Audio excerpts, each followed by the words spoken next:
In the sprawling underbelly of Nexus Station, where alien nobility's broken toys ended up in the hands of desperate repair shops, Marcus Chen never expected his simple act of kindness to shake the foundations of an empire. When a damaged service droid limped into his cluttered workshop, sparking and bleeding coolant, he saw just another machine in need of fixing. He didn't see the encrypted memories locked within its neural core, the assassination plot brewing in the royal palace, or the revolution that would begin with his calloused human hands and a toolkit older than most civilizations.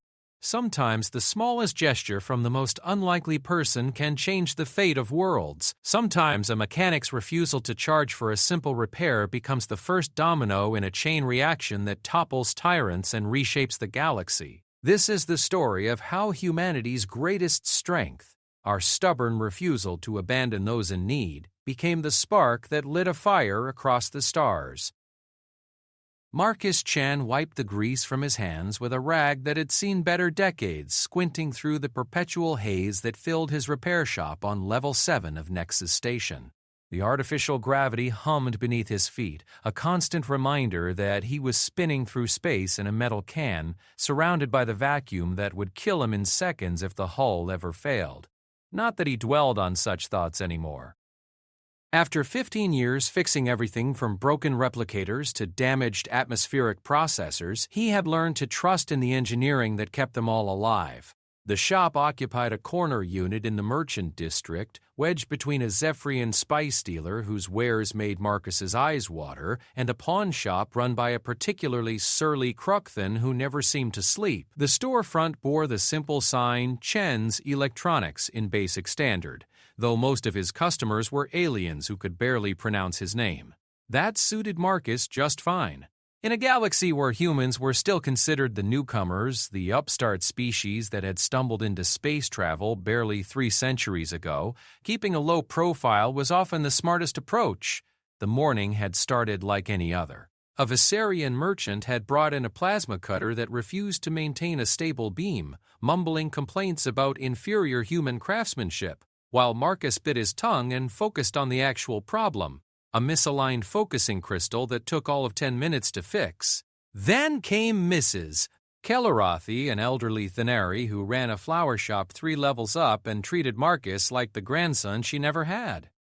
Her atmospheric control unit had been cycling incorrectly, and Marcus spent an hour carefully explaining that the plants from her homeworld needed different humidity levels than the station standard.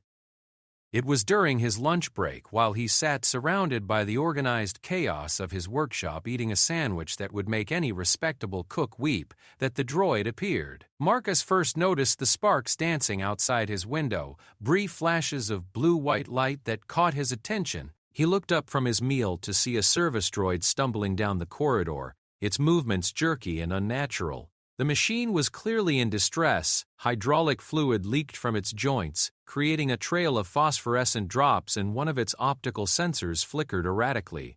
As Marcus watched, the droid's left leg gave out entirely, sending it crashing into the wall with a sound like metal thunder. Most people would have walked past. Service droids were common throughout the station, performing the menial tasks that kept the massive structure running smoothly. When they broke down, they were either repaired by their owners or recycled for parts. They certainly didn't warrant the attention of independent repair shops that charged for their services. But Marcus Chen had never been most people. He set down his sandwich and moved to the shop's entrance, watching as the droid attempted to right itself. Its movements were pitiful. Servos whining with strain, balance algorithms clearly corrupted. The machine managed to stand, but immediately began listing to one side its damaged leg, unable to bear weight properly. "Easy there," Marcus said softly, approaching with his hands visible. Some droids had defensive protocols that engaged when they were damaged, and he had learned long ago to treat every malfunctioning machine as potentially dangerous. "Let's take a look at you." The droid's remaining functional optical sensor focused on him with obvious effort. When it spoke, its voice synthesizer crackled with static. "This unit requires maintenance. Credit verification required for service initiation." Marcus almost smiled at the machine's programming persistence. Even falling apart, it was still following protocols. Don't worry about credits right now. Let's get you inside before you collapse completely. Supporting the droid's weight on his shoulder, it was surprisingly heavy for its size, Marcus guided it into his workshop. The machine's systems were clearly running multiple cascading failures. Its self-diagnostic routines kept cycling, filling the air with concerned beeps and error tones. Marcus eased it onto his primary workbench, ignoring the way hydraulic fluid stained his work surface. Designation Unit 77 Kappa, the droid managed to say. Assigned to Maintenance Detail, Residential Level 12. Current status, Error in memory allocation. Level 12. That was the luxury residential sector where the station's wealthy elite maintained their apartments. Mostly alien nobility, government officials, and successful merchants who could afford the premium for artificial gravity that actually felt like planet-side normal. Marcus had only been up there once, years ago, to fix an environmental control system. The contrast between level 12 and his own level 7 was stark, the difference between a palace and a tenement. He activated his diagnostic scanner and began running it over the droid's frame. The readout made him wince. The machine was in worse shape than he had initially thought. Its primary processing unit was operating at barely 60% efficiency. Its mobility servos were failing one by one, and the hydraulic system had multiple leaks. Most seriously, something had damaged the droid's memory core housing. Not enough to cause complete data loss, but enough to cause the cascading errors that had sent it wandering through the station's corridors. Looks like you took a pretty serious hit, Marcus murmured, more to himself than to the droid. Question is, was this an accident or did someone do this to you on purpose? The damage patterns were interesting. Marcus had repaired hundreds of droids over the years, and he had learned to read the story that damage told. Accidental damage usually followed predictable patterns: falls, impacts, wear and tear. But the damage to Unit 77 Kappa looked almost surgical in its precision. Someone had known exactly where to strike to cause maximum system disruption while leaving the droid functional enough to move. Query, the droid said suddenly. This unit's warranty has expired. Credit authorization still required for repair services. Like I said, don't worry about it, Marcus replied, already reaching for his tools. Let's focus on getting you functional first. He started with the hydraulic leaks, sealing the damaged lines with biogel patches. The work was delicate. Too much pressure and he would rupture the lines completely. Too little and the seals would fail under operational stress. As he worked, Marcus found himself talking to the droid, a habit he had developed over the years when working alone. You know, I've always wondered what it's like up on level 12. Heard they've got actual windows that look out at real space, not just video screens showing ship traffic. He carefully realigned a bent servo mount, testing the joint's range of motion. Must be nice to see the stars without having to crane your neck around the docking pylons. The droid's optical sensor tracked his movements with mechanical precision.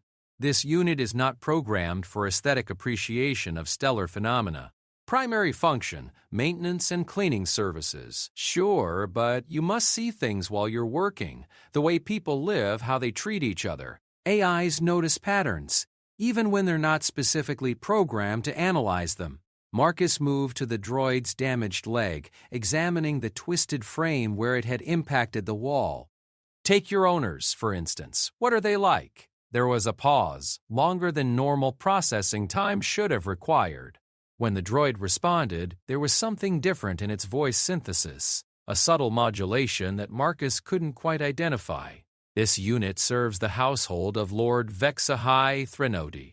Lord Threnody is efficient in his expectations. The way the droid said efficient made Marcus look up from his work. In his experience, when someone chose their words that carefully, they were usually trying not to say something else entirely. Lord HFY Stories. Even on level 7, that name carried weight. The Threnody family was old Zephyrian nobility, tracing their lineage back to the early days of the Galactic Confederation. They owned significant shipping interests and, if the rumors were true, had substantial influence in the Confederate Senate. The kind of family that could make problems disappear with a few carefully placed communications. Efficient, huh? Marcus said carefully. Well, hopefully he's understanding when his service droid comes back a little late from its rounds. Another pause. This unit was not on scheduled rounds when damage occurred. This unit was investigating anomalous readings in the residential waste management system. Marcus straightened the leg assembly and tested its articulation. The servo responded smoothly, the improvised repairs holding under stress. Anomalous readings? What kind of anomalies? Data unclear. Memory fragmentation has occurred in sectors 7 through 15. This unit recalls discovering irregular disposal patterns in refuse designated for molecular recycling. Items that should not have been discarded were present in the waste stream, such as processing, error in memory retrieval. Fragments only. This unit recalls personal communication devices, documents, items that typical residential waste would not contain. Marcus felt a chill that had nothing to do with the station's environmental systems.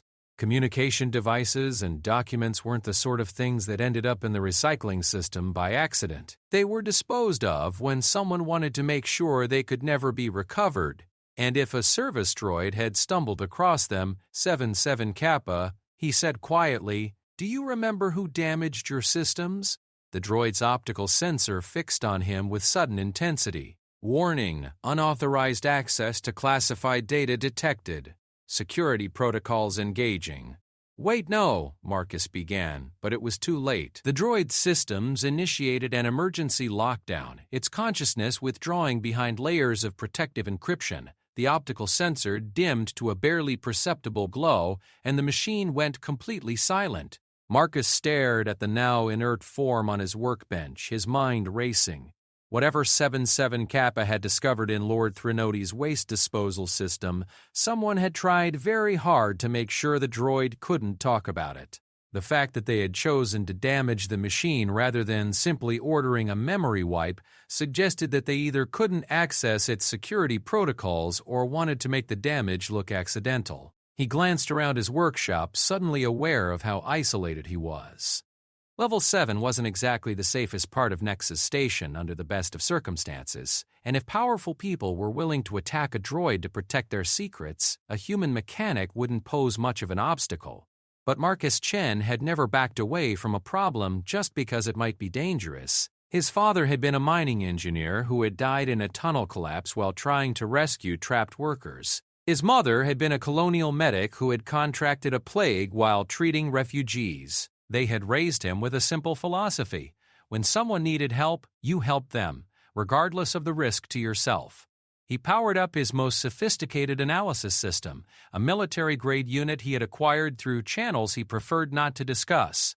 If 77 Kappa's memory core contained evidence of something illegal, the best way to protect both the droid and himself was to find out what they were dealing with. The deep scan took nearly an hour. Marcus worked carefully, using every trick he had learned to navigate around the security lockdowns without triggering additional protective measures. What he found made his blood run cold. Buried in the damaged sectors of the droid's memory were fragments of recorded conversations, voices speaking in hushed tones about the human problem and final solutions, references to Confederate Senate votes and ensuring proper outcomes. Calm and cultured and utterly without conscience as he discussed the elimination of human colonies that refused to accept Zephyrian economic control. Marcus sat back in his chair, staring at the data streams flowing across his screens. This wasn't just evidence of corruption or illegal business practices. This was a conspiracy that reached into the highest levels of Confederate government, a plan to systematically eliminate human settlements that stood in the way of alien expansion. A soft chime from his door sensor brought him back to reality. Someone was outside his shop. Marcus quickly shut down the analysis system and moved to his security monitor. 3 figures stood in the corridor outside his shop, all wearing the distinctive gray uniforms of station security, but something about their positioning struck him as wrong. Real security officers would have announced themselves and requested entry. These 3 were simply waiting, watching his shop with the patience of predators. His hands moved automatically to secure the droid's memory core, ejecting the storage unit and slipping it into a shielded container. Whatever was on that core, it was worth killing for. And if Marcus was reading the situation correctly, that was exactly what the men outside intended to do. The question was whether a mechanic from Level 7 could survive long enough to make sure the truth reached someone who could act on it. Looking at the damaged droid that had trusted him enough to stumble into his shop, Marcus knew he had to try. He activated his shop's emergency lockdown and began to plan. The emergency lockdown protocols that Marcus had installed in his shop were military surplus, salvaged from a decommissioned frigate and adapted for civilian use. Heavy blast shutters dropped over his windows with a solid thunk, and electromagnetic locks engaged on both the front and rear entrances. The shop's lighting shifted to red emergency illumination, casting everything in hellish shadows. Marcus moved quickly through his workshop, muscle memory guiding him through the familiar space even in the altered lighting. He had prepared for this possibility years ago, though he had hoped never to need the contingencies. Living on the frontier of human space had taught him that trouble could arrive without warning, and being prepared was often the difference between survival and becoming another casualty statistic. The men outside hadn't moved when the shutters came down. Through his security monitors, Marcus could see them maintaining their positions with professional patience. That confirmed his suspicions. These weren't station security officers responding to a disturbance, they were something else entirely, and they were willing to wait for him to make the first move. Marcus activated his shop's internal communication system and patched into the station's public emergency channel. Nexus Station Security, this is Marcus Chen, owner of Chen's Electronics, Level 7, Section 12. I have an emergency situation here, requesting immediate assistance from legitimate security personnel. The response came almost immediately, but not from station security. His door chirped with an incoming transmission, and when he answered it, the face that appeared on his screen was Alien, a Zephyrian with a distinctive blue-tinted skin and elaborate facial scarring that marked him as military caste. "Mr. Cat Chen," the Zephyrian said, his voice carrying the precise diction of someone speaking a second language fluently but formally. "I am Commander Vextai Mordith, Internal Security Division. I understand you have come into possession of stolen Confederate property." Marcus kept his expression neutral, though his heart rate was spiking. Internal Security Division was the Confederate secret police, the organization responsible for maintaining order throughout the member worlds. They had a reputation for efficiency and a complete lack of concern for legal niceties like warrants or due process. "I'm not sure what you mean, Commander. I run a repair shop. People bring me broken electronics, I fix them. Nothing stolen about it. The service droid currently in your possession belongs to a Confederate official. It was reported as stolen earlier today, and we have traced its location to your establishment." Commander Mordeth's scarred features showed no emotion. "Return the property immediately and no charges will be filed against you." Through his security cameras, Marcus could see that additional figures had joined the 3 original watchers, at least 6 now, possibly more positioned outside his visual range. They were making no effort to conceal their presence, which meant they weren't worried about station security intervention. "The droid wasn't stolen," Marcus said carefully.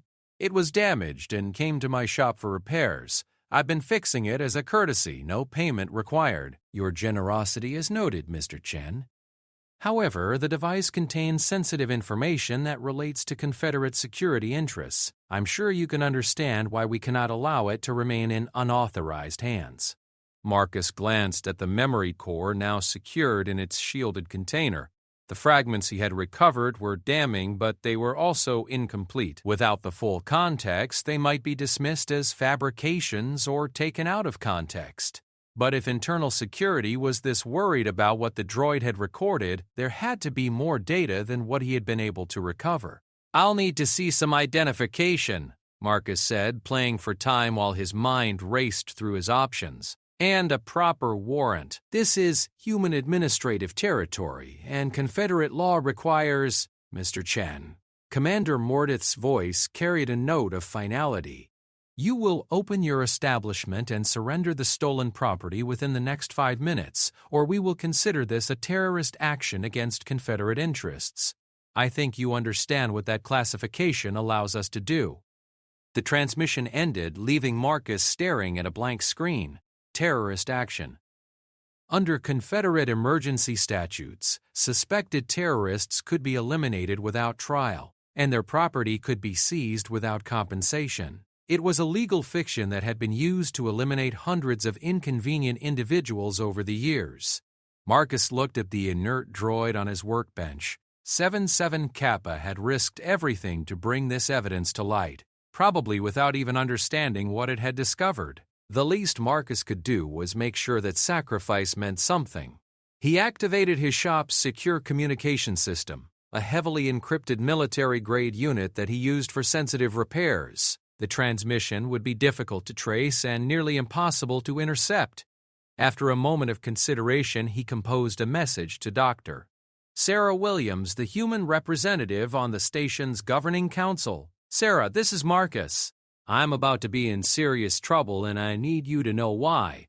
The attached files contain evidence of a Confederate conspiracy against human colonies. If something happens to me, make sure this gets to someone who can act on it. The droid that recorded this information is currently in my shop and internal security is outside demanding I turn it over. They're not going to let me walk away from this. Whatever you do with this information, do it fast." He attached the recovered memory fragments and sent the message with priority encryption. It would take several minutes to reach Dr. Williams through the station's communication network, but at least the evidence would survive even if he didn't. Next, Marcus moved to his emergency supplies. Hidden behind a false panel in his workshop's rear wall was a collection of items he had hoped never to use: a military sidearm, emergency rations, medical supplies, and a portable data storage unit containing copies of his most sensitive work. He strapped on the sidearm and pocketed the data unit, then turned his attention to 77 Kappa. The droid's systems were still locked down, its consciousness withdrawn behind security protocols.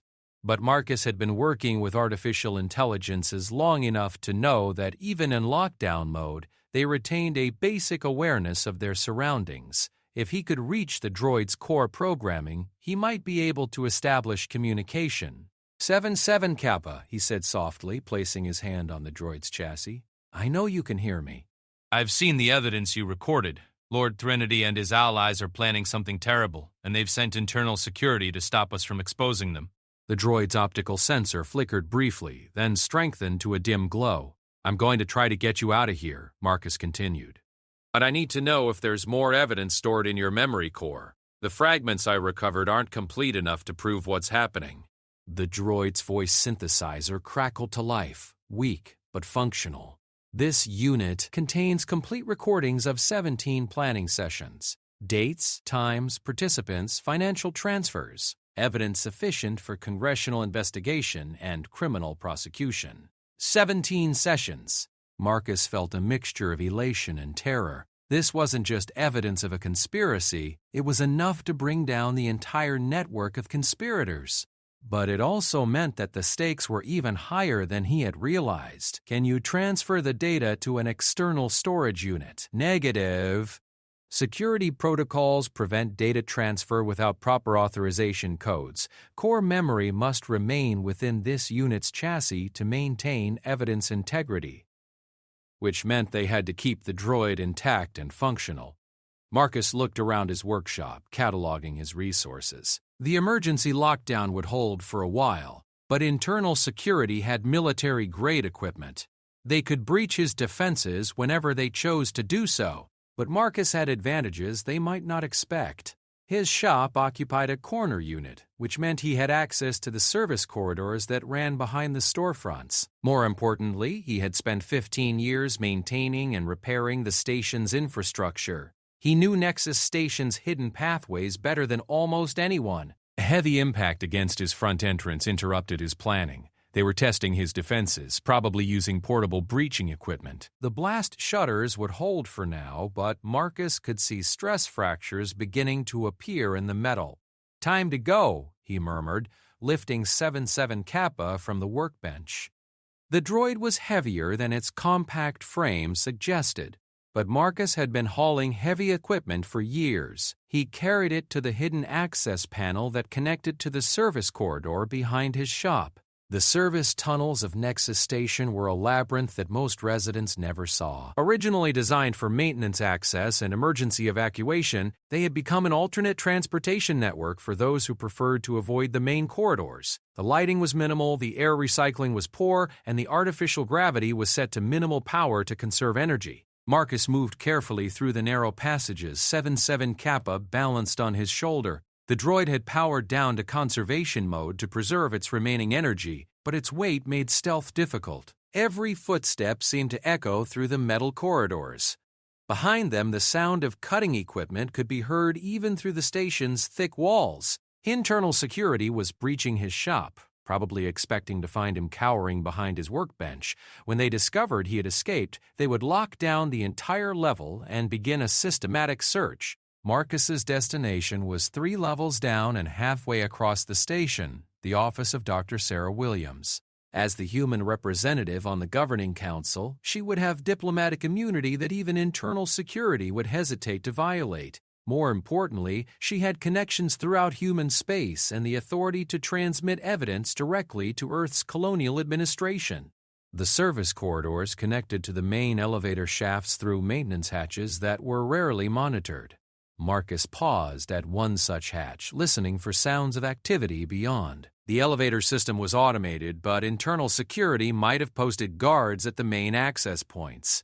He cracked the hatch slightly and peered into the elevator shaft. Empty, at least as far as he could see. The elevator car was currently several levels below his position, giving him a clear route to the manual access ladder that ran the full height of the shaft. Climbing down 3 levels while carrying a damaged droid was not something Marcus would have attempted under normal circumstances. But with internal security hunting for him, normal had become a luxury he couldn't afford.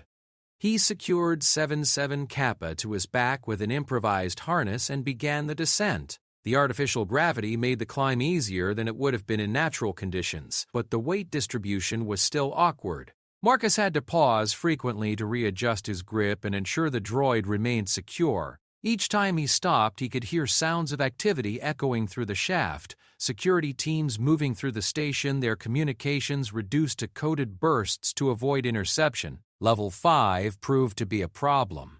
As Marcus approached the maintenance hatch that would give him access to the corridor, he could hear voices on the other side. Multiple individuals speaking in the clipped tones of security personnel conducting a search, and verify the service tunnel access points. If he's moving through the maintenance areas, he'll have to emerge eventually. What about the droid's tracking systems? Can we locate it remotely? Negative. Unit 77 Kappa has been modified to resist external scanning. We'll have to find it the hard way. Marcus pressed himself against the shaft wall, hoping the shadows would conceal his presence. The voices were moving away, but slowly. He needed to find an alternate route to Level 2, one that wouldn't take him through areas under active surveillance. 7 Kappa's optical sensor suddenly flared to life, casting a brief but noticeable glow in the shaft's darkness. The droid was emerging from conservation mode, probably responding to the proximity of the security team. "This unit detects Confederate security frequencies," the droid whispered, its voice synthesizer barely audible. Multiple teams conducting coordinated search pattern. Estimated time until discovery, 14 minutes, 37 seconds. "Can you help me find a route to Level 2 that avoids the search teams?" The droid sensor dimmed as it accessed the station's maintenance database. Affirmative. Alternative route available through waste management system. Warning, environmental hazards present.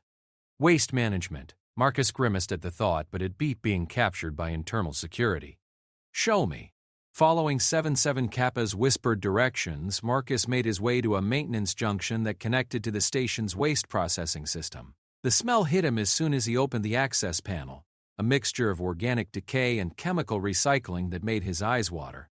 But the tunnels were larger here, designed to accommodate automated waste collection vehicles, and the artificial gravity was set even lower to aid in waste transport. The journey through the waste system took nearly an hour.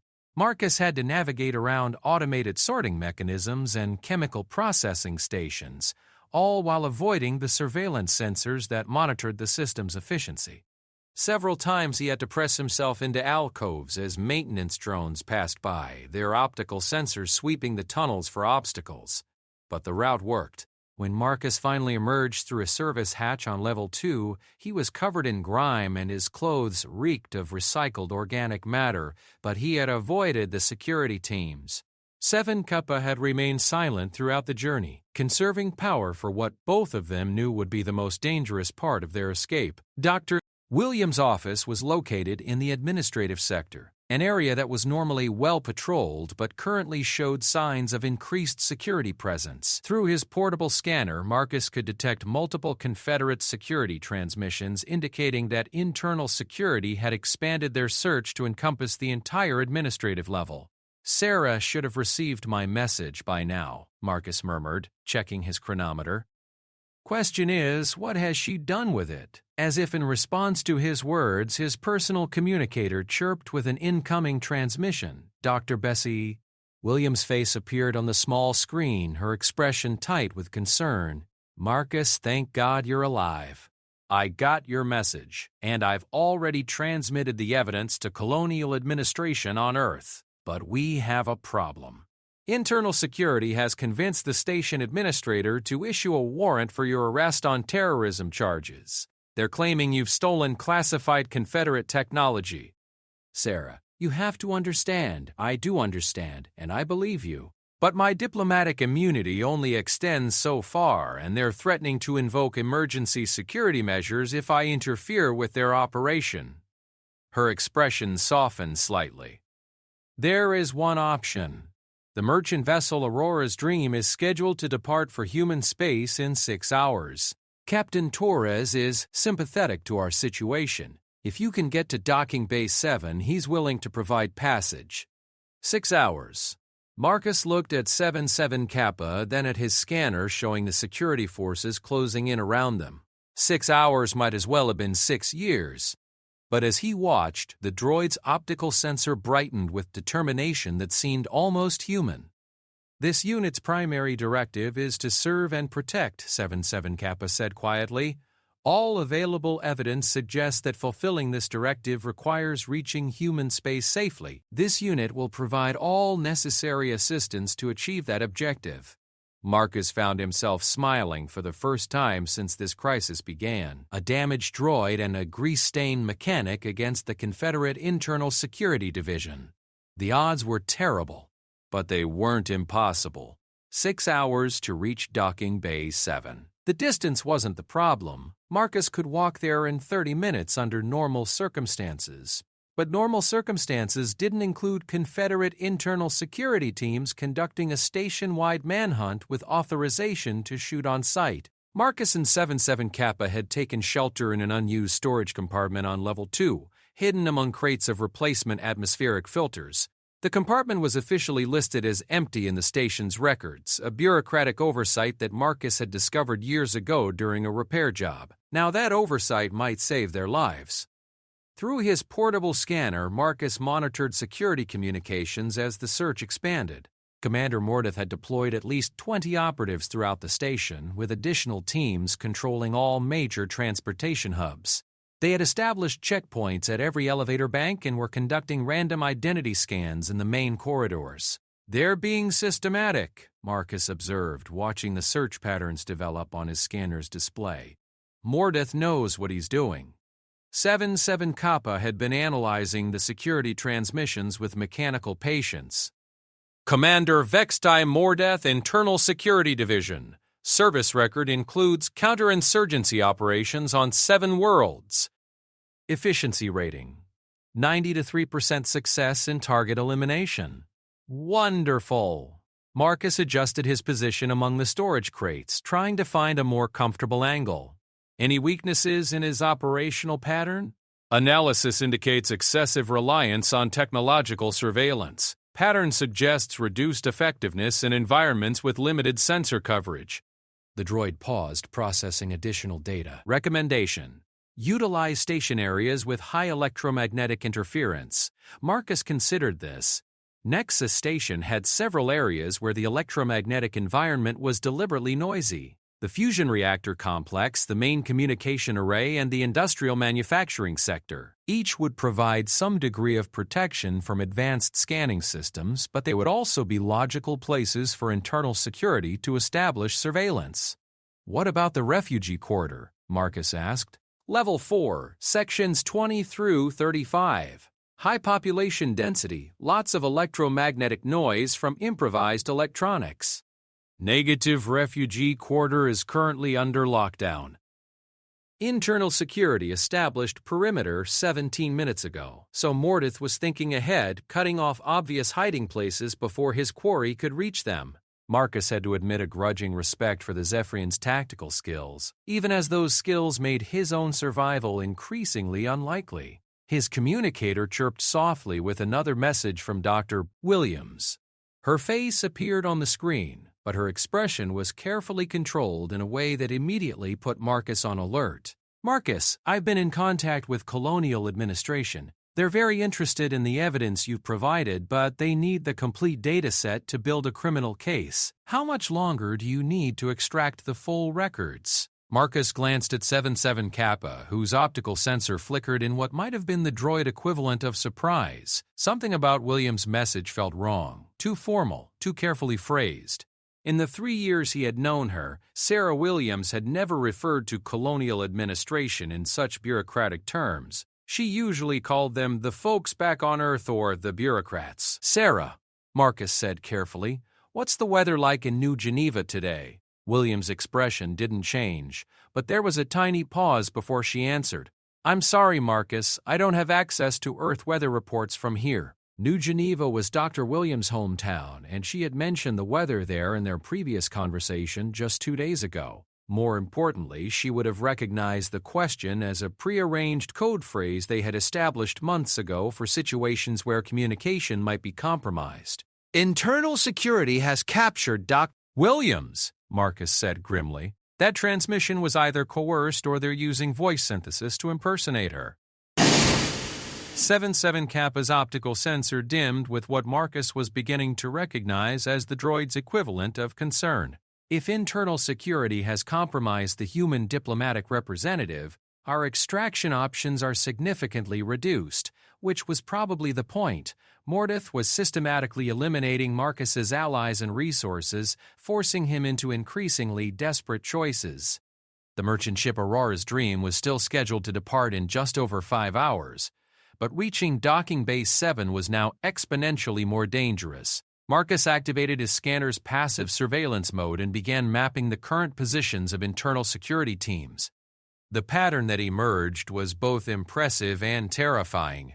Mordeth had positioned his forces to create overlapping fields of coverage that would funnel any escape attempt into predetermined kill zones, but Marcus had spent 15 years maintaining Nexus Station's infrastructure, and he knew secrets about the massive structure that weren't recorded in any official database. During the station's construction phase, there had been cost overruns and schedule pressures that had led to some creative engineering decisions. Some of those decisions had created pathways that even the station's current administrators didn't know existed. 7 Kappa. Can you access the original construction blueprints for this station? Affirmative. Construction records are maintained in historical database for maintenance reference. Look for discrepancies between the original design specifications and the as-built modifications. Focus on Level 3, Sections 40 through 50. The droid systems hummed quietly as it accessed the requested data. After several minutes, its optical sensor brightened. Significant discrepancy located. Original design specified a secondary atmospheric processing junction in Section 43. This as-built modification eliminated the junction but left the access corridors in place. Current status, sealed but structurally intact. Marcus smiled. The abandoned atmospheric processing junction was exactly what he had hoped to find, a forgotten pathway that would take them most of the way to the docking bays while avoiding the main corridors entirely. The challenging part would be reaching the junction without being detected. It was located 2 levels above their current position and halfway across the station. Under normal circumstances, it would be a simple elevator ride, but with internal security controlling all major transportation routes, they would have to find an alternative. "Time for some creative engineering," Marcus murmured, gathering his equipment. The solution came from an unexpected source. 7 Kappa had been analyzing the station's current maintenance schedules and discovered that an automated cargo system was scheduled to transport replacement fusion reactor components to Level 3 in 47 minutes. The cargo pods were large enough to conceal a person and were transported through dedicated freight corridors that bypassed normal security checkpoints. "The cargo system loading bay is 3 sections away," Marcus noted, studying the route on his scanner. But internal security has a patrol pattern that brings them past there every 20 minutes. Patrol timing can be predicted with 97% accuracy based on current movement patterns. 7 Kappa replied, "Optimal insertion window occurs in 12 minutes. Duration, 3 minutes, 17 seconds.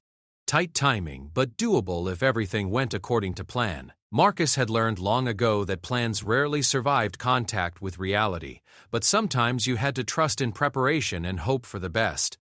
They made their way through the service corridors toward the cargo loading bay, moving carefully to avoid detection.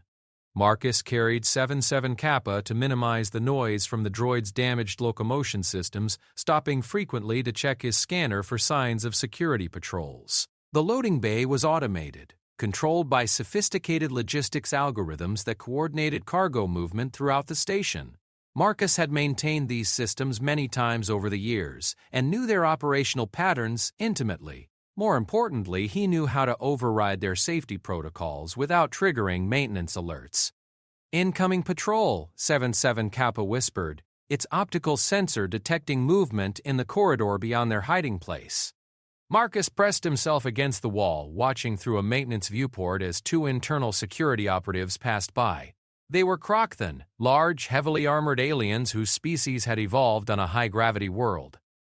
Their movements were deliberate and professional, and their weapons were held with practiced familiarity. The Crocthan paused directly outside the loading bay, and for a terrifying moment Marcus thought they had been detected. One of the aliens activated a scanning device and swept it across the bay's entrance, checking for biological signatures. But Marcus had anticipated this possibility.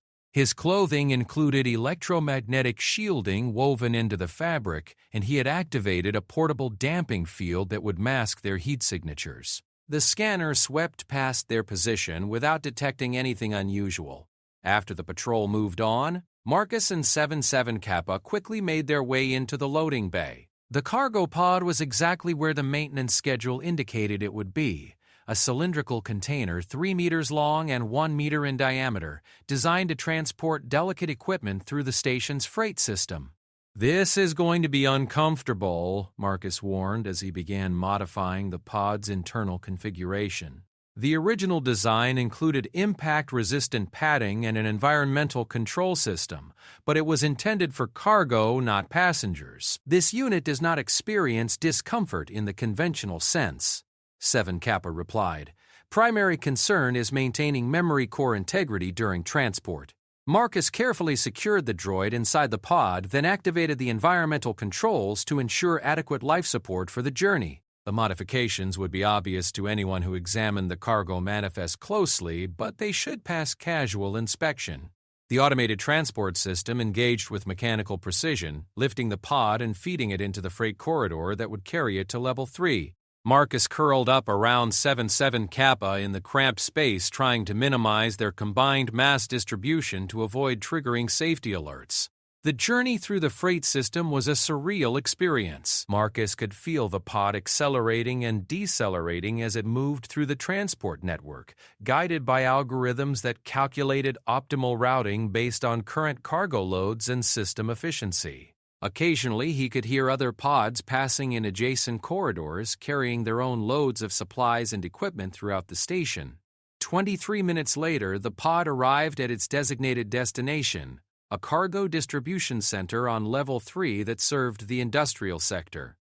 Marcus waited several minutes after the transport ceased before carefully opening the pod's access hatch and scanning the surrounding area. The cargo distribution center was largely automated, with minimal organic supervision. A few maintenance droids moved between storage racks, organizing incoming shipments according to their programming. None of them paid attention to the irregularly open cargo pod. Marcus helped 77 Cap out of the transport container and quickly sealed it again. Their escape would be discovered eventually, but hopefully not until they were long gone from this area. The atmospheric processing junction should be about 200 meters in that direction, Marcus said, consulting his mental map of the station's layout. But first, we need to deal with the sealed access. The abandoned junction was exactly where the construction records indicated it would be, hidden behind a maintenance panel that bore warning labels in 17 different languages. The seals were standard atmospheric barriers designed to prevent contamination between different sections of the station. Marcus examined the sealing system with professional interest. The barriers were electromagnetic rather than physical, designed to maintain atmospheric separation without requiring regular maintenance. A clever solution, but one that had a predictable weakness. "Can you generate a controlled electromagnetic pulse?" Marcus asked 77 Kappa. "Affirmative." Warning: pulse generation will temporarily disrupt this unit's own systems. Estimated offline duration, 4 minutes 27 seconds. Do it. The droid's optical sensor flared brightly for several seconds, then dimmed completely as it channeled power through its electromagnetic field generators. The pulse was invisible but effective. The atmospheric barriers flickered and failed, leaving the access corridor open. Marcus quickly carried the inert droid through the opening and into the abandoned junction beyond. The space was larger than he had expected, a spherical chamber that had been designed to house atmospheric processing equipment that was never installed. Emergency lighting provided minimal illumination, and the air had the stale quality of a space that hadn't been maintained in years. But the chamber connected to a network of service corridors that extended throughout Level 3 and beyond. According to the construction records, these corridors would take them within 50 meters of Docking Bay 7. 77 Kappa's systems came back online with a series of soft diagnostic chimes. Electromagnetic pulse successful. Atmospheric barriers have been neutralized. Excellent. How are your power reserves? This unit is operating at 63% capacity. Estimated operational duration, 7 hours, 44 minutes at current consumption rates. More than enough time to reach the Aurora's dream, if they could avoid internal security for just a few more hours. Marcus activated his scanner to check for pursuit and was relieved to find no immediate signs of enemy activity in their vicinity. But as they made their way through the service corridors toward the docking bays, Marcus couldn't shake the feeling that their escape had been too easy. Commander Mordeth was an experienced operative with significant resources. The fact that they had made it this far suggested either exceptional luck or something more ominous. The answer came when they were less than 100 meters from Docking Bay 7. Marcus's scanner suddenly lit up with multiple contacts, internal security teams moving to surround their position with mechanical precision. They were hurting us, Marcus realized with growing horror. Mordeth knew about the abandoned junction all along. He's been driving us exactly where he wanted us to go. 77 Kappa's optical sensor fixed on him with mechanical intensity. Estimated time until contact with hostile forces, 2 minutes, 38 seconds. Recommendation: immediate tactical assessment required. Marcus looked at the scanner display showing the tightening net of enemy forces, then at the docking bay that represented their only hope of escape. 2 minutes wasn't enough time to reach Aurora's dream through normal corridors, but it might be enough time for something desperate. And Marcus Chen had built his entire life around choosing desperate over impossible. 2 minutes and 38 seconds to live. Marcus stared at his scanner display, watching the internal security teams converge on their position with methodical precision. Commander Mordeth had anticipated their route and positioned his forces accordingly, turning what should have been an escape corridor into an elaborate trap.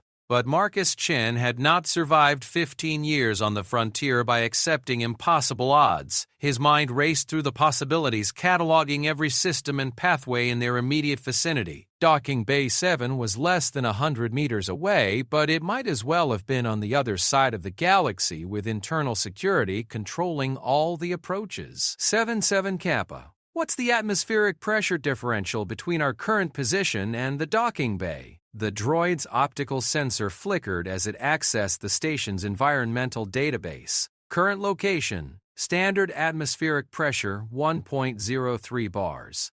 Docking Bay 7, reduced pressure for spacecraft compatibility, 0.87 bars. Differential 0.16 bars. Marcus felt a dangerous smile spread across his face.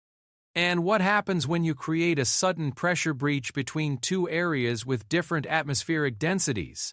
Rapid atmospheric equalization occurs, air movement from high-pressure area to low-pressure area at approximately, The droid's voice synthesizer conveyed something that sounded remarkably like surprise. You intend to use atmospheric pressure as a propulsion method.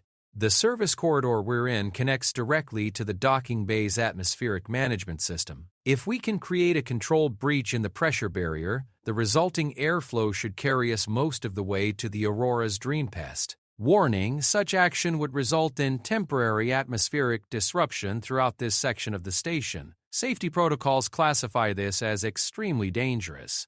Less dangerous than letting internal security capture us. Marcus was already moving toward the atmospheric control panel, pulling tools from his kit. Besides, the safety systems will re-establish pressure equilibrium within minutes. Nobody will be seriously hurt. 77 Kappa's optical sensor tracked his movements with mechanical precision. This unit's programming includes strong prohibitions against actions that might endanger station personnel. Your programming also includes directives to protect the evidence of Confederate conspiracy that's stored in your memory core. Which directive takes priority? The droid was silent for several seconds, processing the ethical implications. When it finally responded, there was something in its voice synthesis that Marcus had never heard before, something that sounded almost like resolve. Primary directive: preserve evidence of crimes against sentient beings. All other considerations are secondary. Marcus nodded grimly and turned his attention to the atmospheric control system. The panel was a standard Federation design, intended to allow maintenance personnel to adjust pressure levels for different operational requirements. Under normal circumstances, modifications to atmospheric pressure were implemented gradually to avoid endangering station personnel. But these weren't normal circumstances. I'm going to need you to interface directly with the control system, Marcus said, running diagnostic cables between his tools and the droid's input ports. We need precise timing to make this work without killing everyone in the adjacent sections. Understood. This unit can calculate optimal breach timing to minimize casualties while maximizing propulsive effect. Through his scanner, Marcus could see the internal security teams closing in. 60 seconds until contact. He worked frantically to bypass the safety interlocks that would normally prevent unauthorized pressure modifications, his fingers moving with the precision that came from years of emergency repairs under impossible conditions. Almost there, he muttered, sweat beading on his forehead despite the station's environmental controls. How's the timing calculation coming? Optimal breach sequence identified. Warning. This procedure will require both of us to be inside the atmospheric flow when pressure equalization occurs. Risk of injury or death is significant. Better than the alternative. Marcus completed his bypass of the final safety system and connected his tools to 77 Kappa's processing core. Ready when you are? The droid's systems hummed with activity as it took control of the atmospheric management system. Sequence initiated. Controlled pressure breach in 5, 4, 3. The sounds of internal security forces echoing through the corridors suddenly became much louder. They had reached the service junction and were beginning their final approach. 2, 1. Breach initiated. The world exploded into motion. The pressure barrier between their service corridor and docking bay 7 failed in a precisely calculated cascade, creating a localized windstorm as atmosphere rushed from the high-pressure area to the low-pressure zone. Marcus grabbed 77 Kappa and hurled himself into the artificial hurricane, feeling the massive airflow catch them and accelerate them through the corridor at dangerous speed. The sensation was indescribable, like being shot from a cannon while being tumbled in a washing machine. Marcus could barely breathe as the wind buffeted him from all directions, and he could only hope that 77 Kappa's calculations were accurate enough to deposit them somewhere near the Aurora's Dream rather than splattered against a bulkhead. Emergency alarms began wailing throughout this section of the station as the atmospheric management systems detected the pressure anomaly and began implementing emergency protocols. The airflow was already beginning to diminish as backup systems worked to re-establish pressure equilibrium, but the initial rush was powerful enough to carry them nearly 200 meters through the service corridors. Marcus felt himself tumbling through space, completely out of control, the station's superstructure a blur of metal and warning lights. 7 Kappa remained locked in his arms, its systems apparently undamaged by their unconventional mode of transportation. Then they were flying through open space, not the vacuum of interstellar space, but the vast interior of Docking Bay 7. Marcus had a brief, disorienting view of spacecraft of various sizes secured to docking cradles, maintenance crews scrambling for safety as the atmospheric disturbance reached the bay, and in the distance the distinctive silhouette of a modified freight hauler that had to be the Aurora's Dream. They hit the deck plating hard enough to drive the air from Marcus's lungs and send 77 Kappa sliding across the metal surface with a shower of sparks. For several seconds, Marcus could only lie there gasping, his entire body aching from the impact. "Status report," he wheezed, pushing himself up on his hands and knees. 7 Kappa's optical sensor flickered weakly. "This unit has sustained minor damage to external chassis plating. Core systems remain functional. Estimated repair time for mobility systems, 6 minutes, 47 seconds. Around them, the docking bay was in chaos. The atmospheric disturbance had triggered emergency protocols, and maintenance crews were scrambling to secure loose equipment and check for hull breaches.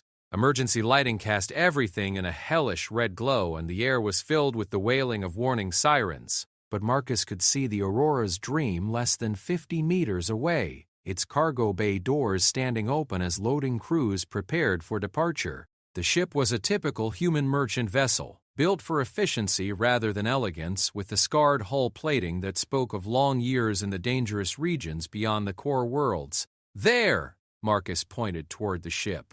"Can you make it that far?" 7 Kappa attempted to stand, its damaged mobility systems causing it to stagger like a drunk. "Negative. Locomotion systems are operating at 23% efficiency. Estimated travel time to target vessel, 14 minutes, 12 seconds. Too long."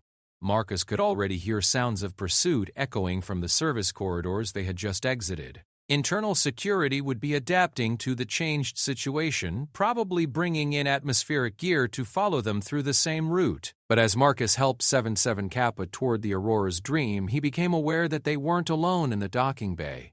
Other figures were moving through the chaos, not maintenance crews or security personnel, but people who seemed to know exactly where they were going despite the emergency conditions. "Marcus Chen?"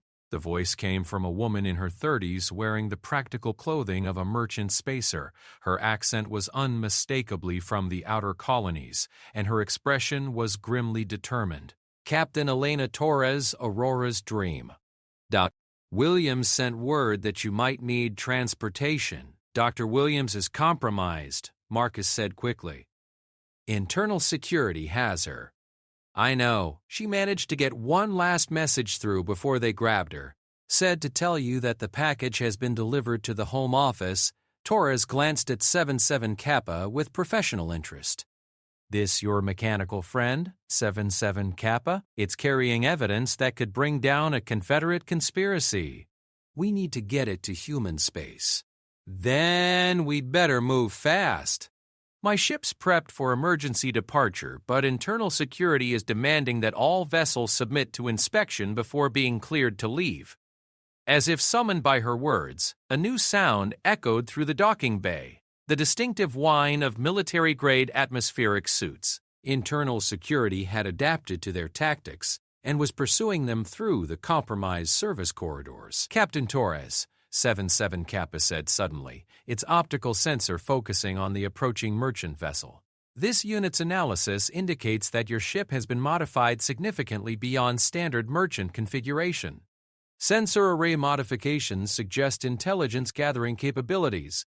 Torres smiled grimly. Let's just say that Aurora's Dream earns money from more than just cargo hauling. The Colonial Intelligence Service occasionally finds our services useful. Marcus felt a surge of hope. If Torres was working with Colonial Intelligence, then their escape had support from sources far beyond what he had imagined. But that hope was tempered by the growing sounds of pursuit from behind them. How long until you can launch? He asked. Ship's ready now. Problem is, we're still connected to station umbilicals for power and atmosphere. Disconnecting those systems takes at least 5 minutes under normal circumstances. And under emergency circumstances, we blow the connections and hope the structural damage isn't too severe. Torres was already activating her suit communicator. Aurora's Dream. This is Torres. Initiate emergency departure sequence. Full military protocol. Captain, came the response from the ship's communication system. We're still showing multiple umbilical connections and, I said emergency departure, Lieutenant. Use the shaped charges. 7 Kappa's optical sensor suddenly flared brightly. Warning, internal security forces have entered the docking bay. Multiple armed personnel approaching from service corridor access points. Marcus spun around to see figures in military atmospheric gear emerging from several access points around the bay's perimeter. They moved with professional precision, establishing fields of fire that would cut off any escape route except directly toward the Aurora's Dream. They're hurting us again, Marcus realized. Mordeth wants us to reach the ship. Torres looked confused. Why would internal security want us to escape? The answer came from 77 Kappa, whose systems had been analyzing the tactical situation with mechanical precision. Hypothesis: internal security intends to destroy Aurora's Dream during departure sequence. Ship's destruction would eliminate all evidence while appearing to be an accidental explosion.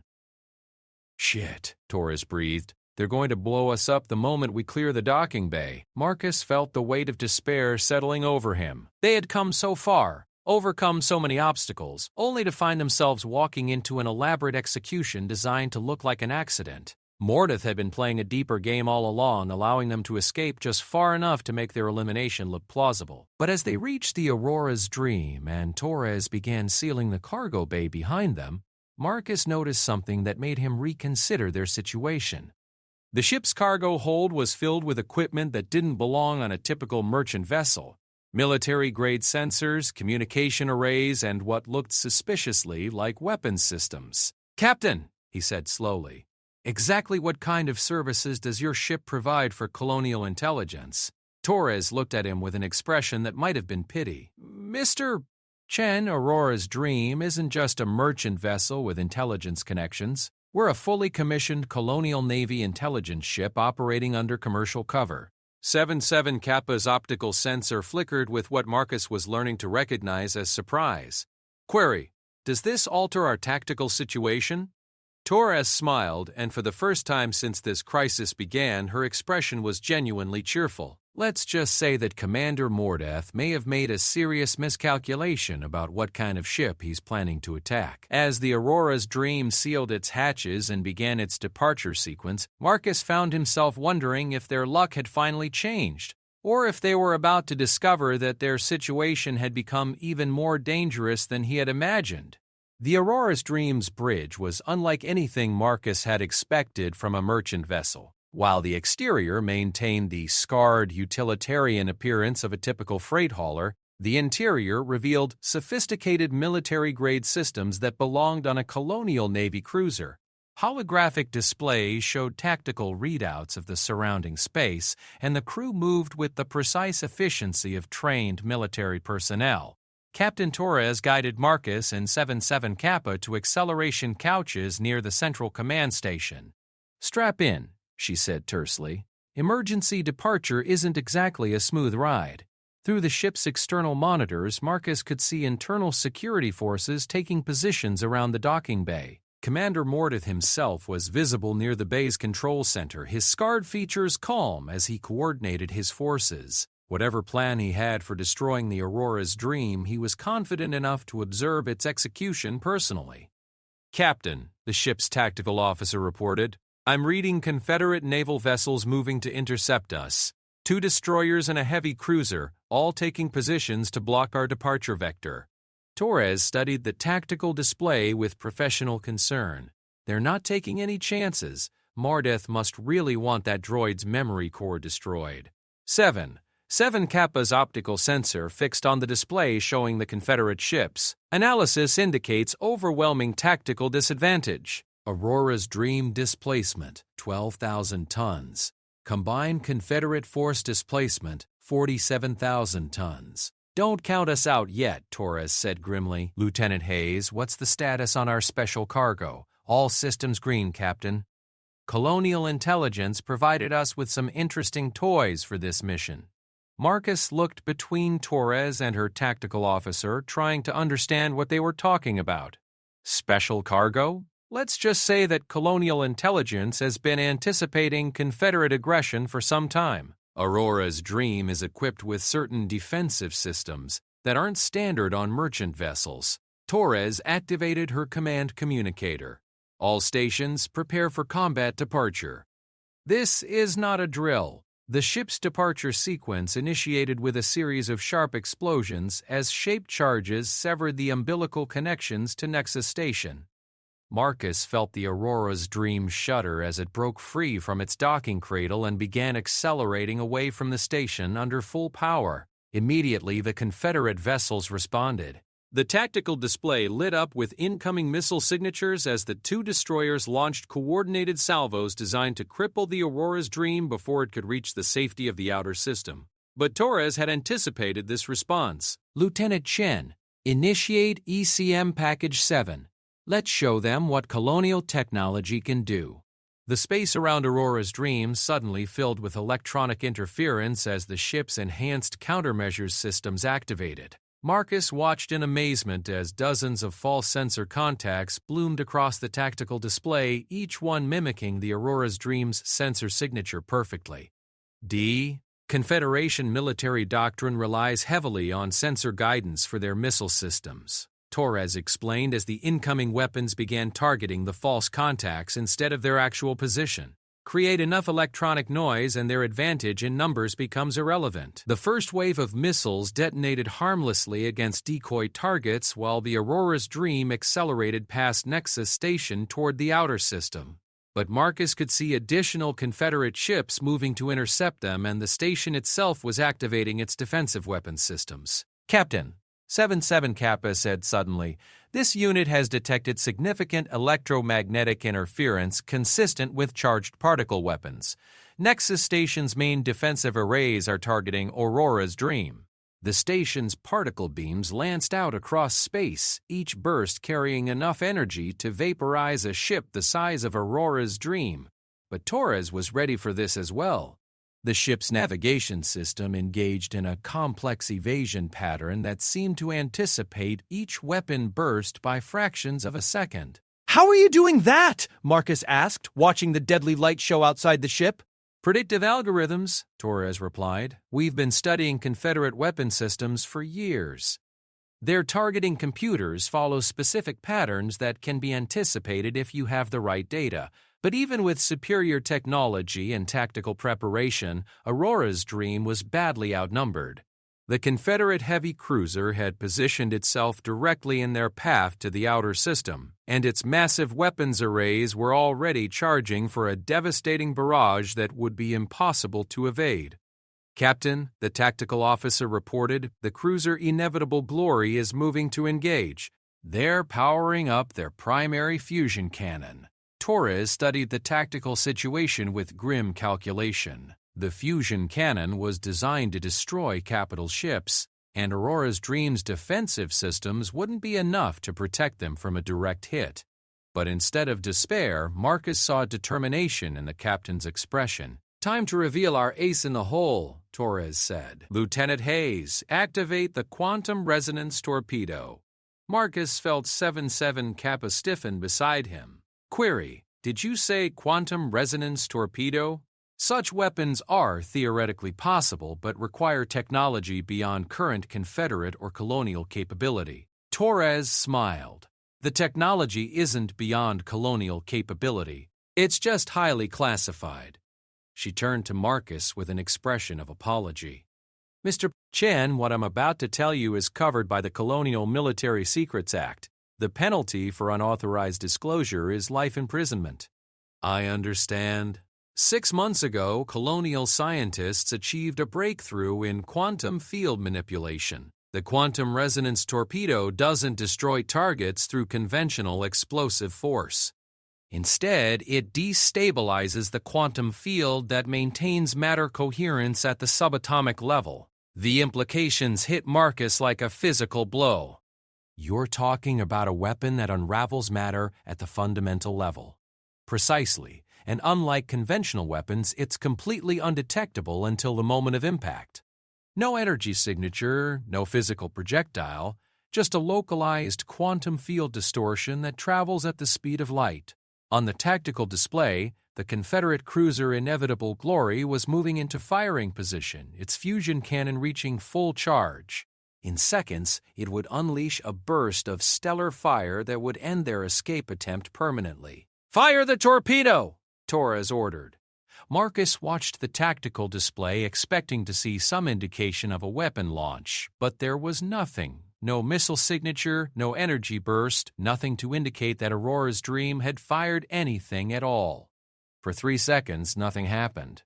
The Inevitable Glory continued its approach, fusion cannon charging toward critical threshold. Then the Confederate cruiser simply stopped existing. One moment it was a massive vessel displacing 15,000 tons, bristling with weapons and armor.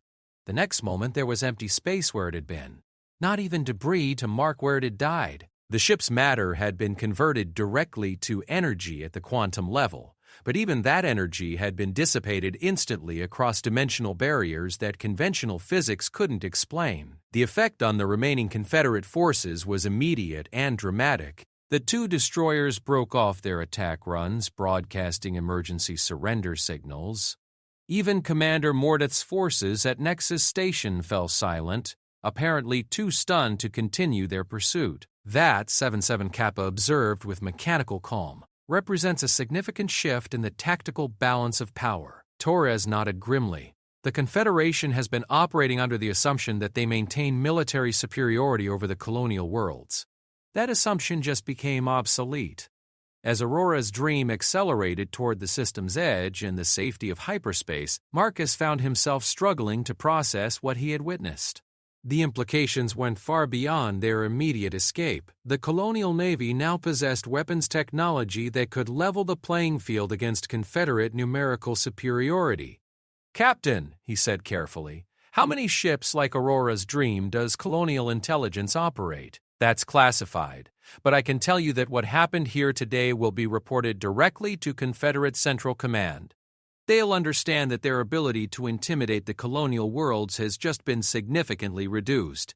The ship's navigation officer announced their approach to the hyperspace jump point. In minutes, they would be free of Confederate space and beyond the reach of any pursuit. 7-7 Kappa's evidence would reach colonial administration, and the conspiracy that had tried to eliminate human settlements would be exposed. But Marcus couldn't shake the feeling that their escape was only the beginning of something much larger.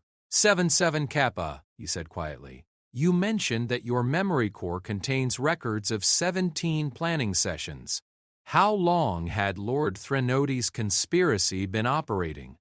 The droid's optical sensor dimmed as it accessed the relevant data. Participants discussed systematic elimination of human colonies that refused Confederate economic integration. Estimated timeline for completion, 18 months. 18 months, Marcus repeated. That means we're right in the middle of their operational window. Torres looked up from her command station. Mr. Chen, are you suggesting that other human colonies might be under attack right now? I'm suggesting that what happened to us might be part of a much larger pattern. The Confederate conspiracy wasn't just planning to eliminate some human settlements. They were planning to eliminate any human settlement that threatened their control. The ship's communication officer suddenly spoke up. "Captain, I'm receiving emergency transmissions from multiple colonial worlds. Reports of Confederate peacekeeping operations on New Hebron, Kowalski Station, and the Tau Ceti agricultural complexes." Marcus felt his blood run cold. They're implementing their plan ahead of schedule. Our escape must have triggered emergency protocols. Seven Kappa's systems hummed with activity as it processed the incoming reports. Analysis of transmission patterns indicates coordinated military action across 17 human-controlled systems. Confederate forces are implementing systematic occupation protocols. "It's a coup," Torres said grimly. "They're using our escape as justification for emergency military action against human colonies." Marcus stared at the tactical displays showing the spreading pattern of Confederate aggression. Their desperate flight from Nexus Station had exposed the conspiracy, but it had also triggered the very catastrophe they had been trying to prevent. Across human space, Confederate forces were moving to impose order on colonies that had dared to resist alien control. But as Aurora's Dream entered hyperspace and began its journey toward Earth, Marcus realized that their mission was far from over. 7 Kappa's evidence would expose the conspiracy, but stopping the Confederate coup would require more than just revealing the truth. "Captain," he said, "I need to get a message to Colonial Command. They need to understand what they're really facing." "Already done," Torres replied. The quantum resonance torpedo wasn't our only surprise. Aurora's Dream has been broadcasting everything that's happened here on secured colonial intelligence channels. By the time we reach Earth, they'll have had days to prepare their response. Through the ship's external monitors, Marcus could see the swirling colors of hyperspace flowing past their vessel. Somewhere behind them, the Confederate conspiracy was implementing its plan to eliminate human independence. But ahead of them lay Earth and the colonial worlds, now armed with both the evidence of alien treachery and the technology to resist it. 3 days later, as Aurora's Dream dropped out of hyperspace in the Sol system, Marcus stood beside 7 Kappa in the ship's observation deck, watching Earth grow larger through the transparent aluminum windows. The blue-white marble of humanity's homeworld seemed impossibly peaceful, but Marcus knew that appearance was deceptive. "This unit's mission parameters have been fulfilled," 7 Kappa said quietly. "Evidence has been delivered to appropriate authorities. Conspiracy has been exposed. Your mission parameters may be. But I think our work is just beginning." The droid's optical sensor focused on him with mechanical curiosity. Query: what additional objectives remain? Marcus watched the Earth's surface resolve into familiar continents and oceans, thinking about the Confederate forces that were at this moment attacking human colonies across the galaxy. "Simple," he said. "We're going to help make sure that what happened at Nexus Station never happens again." 7 Kappa processed this for several seconds. When it responded, there was something in its voice synthesis that Marcus had never heard before, something that sounded remarkably like determination. "This unit concurs with that objective. Additional mission parameters accepted." As Aurora's Dream entered Earth's orbital traffic control zone, Marcus Chen, former grease-stained mechanic from Level 7, began planning humanity's response to alien aggression. He had asked for nothing when he repaired a damaged droid in his shop. In return, he had gained something far more valuable than payment: the knowledge that sometimes the smallest act of kindness could change the fate of worlds. The war that was coming would be fought with quantum resonance torpedoes and stellar-scale strategy, but it had begun in a cluttered repair shop with a human mechanic who had chosen to help someone in need without asking for anything in return. In the end, that choice would prove to be the most important decision in the history of human space. The mechanic asked for nothing to repair the droid. Hours later, Royal Guards ringed his shop. HFY